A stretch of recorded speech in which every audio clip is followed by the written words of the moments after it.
Welcome to the League of Legends Champion Spotlight, featuring Tryndamere, the Barbarian King.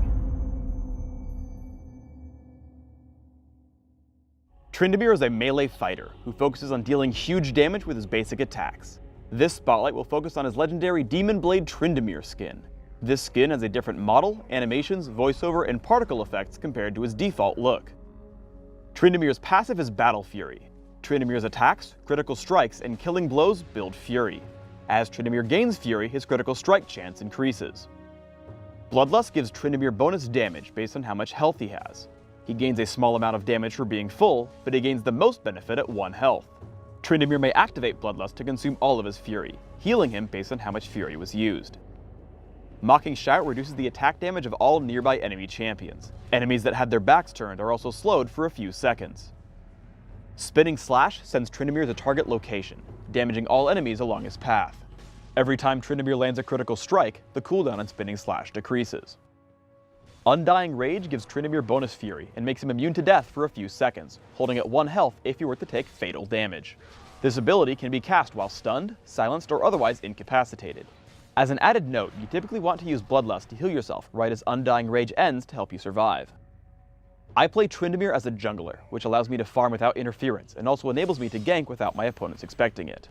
Ask a teammate to pull the golems, which allows you to take the camp down without receiving too much damage. Transition to the wraiths, wolves, and then the buff golem, giving it to whichever teammate can best use it. I head over to gank bottom lane. I lead in with Mocking Shout and then Spinning Slash. We crush Blitzcrank's health and pick up the kill despite Alistar's stuns. I smack Alistar with a critical strike and walk out of turret range. Seeing him get low, I play too aggressively. I'm about 1 minion kill from level 6, but instead of killing one to get my ultimate, I recklessly dive Alistar and die underneath a turret as I get stunned.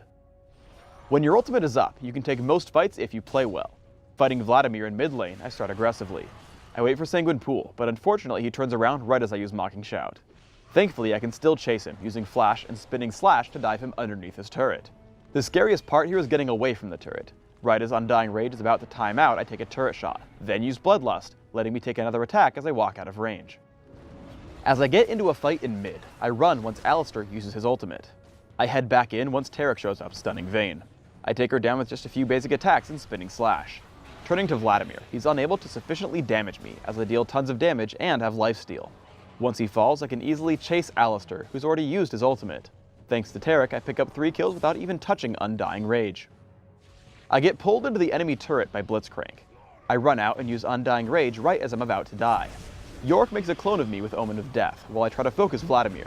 I notice that my clone has taken Blitzcrank to 1 hit, so I get the kill. Vladimir is now unable to out-damage my lifesteal, so I take a 2nd kill without any trouble. I take down the mid turret, but run due to the amount of escapes and stuns on the enemy team. Upon fighting Blitzcrank, I use Undying Rage at the last possible second. After I take him down, I look at the available targets. While Alistar is close by, Vayne is much more important, so I kill her with Spinning Slash and a critical strike.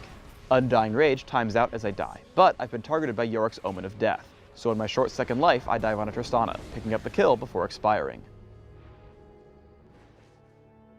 We get into a fight in the enemy jungle.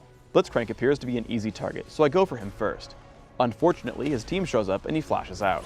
Still healthy, I turn to Vladimir. I get him low, but his team shoves me into the wall. I turn on Undying Rage and chase him down with Spinning Slash. At this point, I should run up and around the wolf camp, flanking Blitzcrank, Tristana, and Vayne. Instead, I make the mistake of diving back down through Alistar, dying to Pulverize. Basically, always be aware that Tryndamere can disengage and get back into the action pretty frequently. Don't lock yourself into only thinking about attacking straight forward. One advantage of Tryndamere's extremely high damage output is that you can take down Baron Nashor very quickly. When attempting Baron, always note that he will physically attack the single closest target, so make sure at least one teammate is closer to Baron than you are, otherwise you'll lose half your damage output. Upon spotting Vayne, I Spinning Slash just to get into range for Mocking Shout. The extreme slow allows us to catch up, and she turns around knowing that her escape is impossible. We keep chasing even though Alistar lands a great Pulverize. I'm able to tag Tristana with Mocking Shout and chase with Spinning Slash. After the kill, I Spinning Slash out of turret range because it's attacking me. I use Undying Rage at the last possible second, turning to kill Blitzcrank with the help of my team. Thankfully, I get just out of range of Alistar when he tries to jump me. I turn around to kill him with a critical strike before leaving the base. Tryndamere is extremely position reliant. Diving headfirst into Vayne gets me shoved around and makes me use Undying Rage before even dealing any damage. Thankfully, I am able to use Spinning Slash and Flash to take out Tristana, but if I had taken any other angle of attack at the beginning, I'd have survived this fight. I managed to separate Vladimir from the rest of his team and dive relentlessly to pick up the kill. However, I make a huge mistake in using Undying Rage well before I'm about to die. At no point do I actually drop below 1 health during its duration. As a result, Blitzcrank and Tristana clean me up, even though I could have killed at least one of them very easily. The single most important thing to do as Tryndamere is to dodge disruptive tanks. Here I know a teamfight will start, and I use Spinning Slash and Flash to jump over Alistar, heading straight for Vayne. Oracle's Elixir allows me to take her down despite her invisibility. As I chase Vladimir, I note the duration on my ultimate. Hemoplague would certainly have killed me, so I retreat to find another opening. I turn on to Blitzcrank and kill him quickly. For runes, I take attack speed marks, flat armor seals, attack speed glyphs, and armor penetration quintessences. This setup allows me great jungle control, and builds my Fury Bar rapidly with attack speed. My masteries are 2109, focusing on all the physical damage modifiers in offense, and taking increased neutral buff duration and utility. I take Smite and Flash for jungle speed and maneuverability in battle. I max Bloodlust right away for healing and damage output. I take Spinning Slash at level 2 and leave it there, focusing on Mocking Shout to heavily debuff my opponents throughout the mid-game. For items, I open with a Vampiric Scepter. I take Berserker's Greaves and Yomu's Ghostblade as my first major investments. From there, I head up to Infinity Edge for massive damage output. After that, I max out my critical strike chance with Cloak and Dagger and an Elixir of Agility. My final items are Bloodthirster and Black Cleaver for endgame damage and sustenance. Thanks for tuning in to the Tryndamere Champion Spotlight. Please subscribe to the Riot Games YouTube channel up top and leave us your comments down below.